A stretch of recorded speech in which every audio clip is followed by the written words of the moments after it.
So we will start part 2 at the sign which says Pollinator Friendly Garden.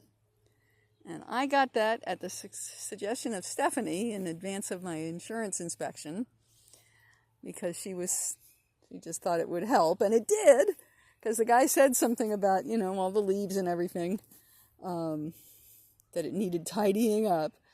And I said, oh no, that's, the pollinators overwinter there, so we need to leave all that stuff. So I think it worked. Thank you, Stephanie. And there are the solar panels, which are waiting to go back on the roof. Unfortunately, you have to wait a long time to get the appointment. This is my biggest daffodil area, so I like this a lot. Lots of different colors.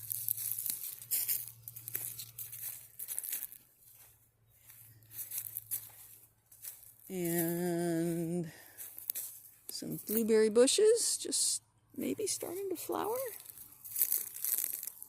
Can't quite tell. This is a spice bush, which is a native. I'm going to get another one of those. I had a baby for a while, but I don't seem to see it now. And some different daffodils, which I don't even remember, but here they are. Sometimes things just pop up and surprise me. And this is marsh marigold. It's a native. I put it here. It likes a wet environment.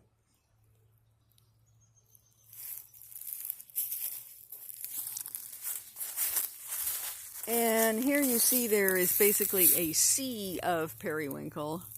And I think it just got transferred out there somehow, maybe with composting or something, and now it's just a blanket that extends. I don't know what I'm going to do about that.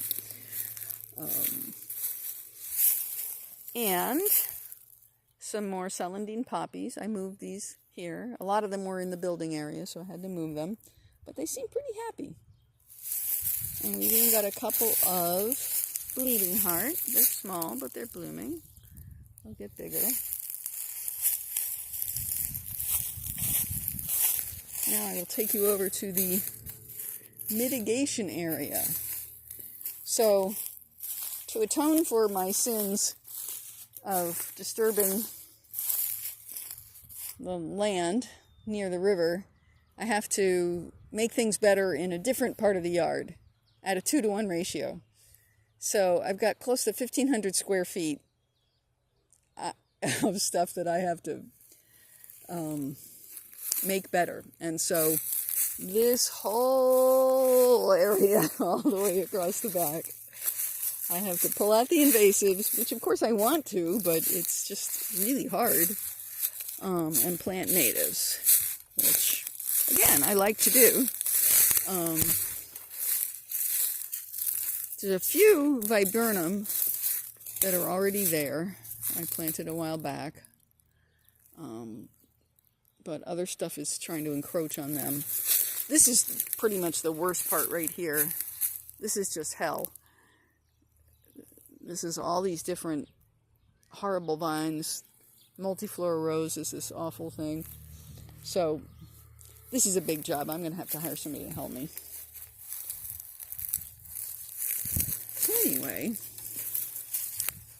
so another sycamore, and I think I showed this to you before. This is my wooden walkway that Will the handyman made for me. I really like it. And then if we look over at the stone patio, which is where the pond used to be, you can see the patio furniture there, which is normally on my patio next to the house, but I moved it all to make room for the workers. And I left the bouncy chair right here on this tiny patio, just because I like to sit and bounce. And we can visit the Johnny Jump Up area. Love seeing them in the spring. They're a relative of the pansy, a little smaller. and they just mix up their colors in all kinds of ways. Debbie likes them because they have faces on them. And here's the dumb thing, and I'm dumb, I know I'm dumb, but every year I move these over to the chive bed. Here's the chives.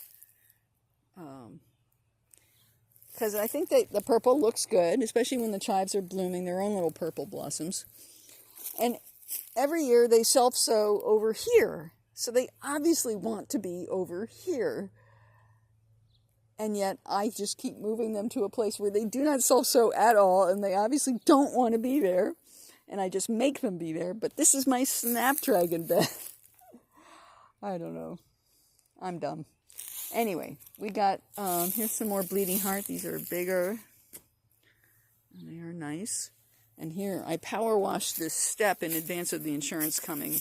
So this was like full of moss and very, very dark. And now it turned a lighter color.